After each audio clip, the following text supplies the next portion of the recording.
আজকে গাড়ির মধ্যে ইফতারি করব, কারণ হচ্ছে আমরা আজকে ঈদের শপিং করেছি, বাজার করেছি, এখন ইফতারিটা গাড়ির মধ্যে করব। আর আজকে এখানে ঈদ, মানে প্রথম আমার ঈদ এখানে। হ্যাঁ, প্রথমে তো কুরবানি করেছিলাম, কুরবানি হলে সেকেন্ড বার হবে, বাট ঈদ প্রথমবার হচ্ছে। এখানে হালাল মিট পাওয়া যায়, দেখছ? আমরা মিট শুধু বাকি আছে আমাদের। হ্যাঁ, আমাদের গরুর গোশ আছে, কিন্তু হচ্ছে হাড় সহ নেই, হাড় ছাড়া।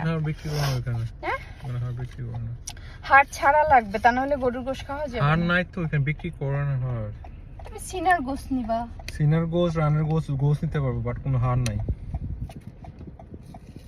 তাহলে এখান থেকে নিতে আসো। এখানে কোনো গরু নাই। ওই গরু আনাম গোস্ত কতক্ষণ ঈর মতো লাগে, কাদার মতো দাঁতের মধ্যে ঢুকে পড়ে। হাত ছাড়া তো ওকে, আমরা এখন ইফতারি করব। আমার কন্যা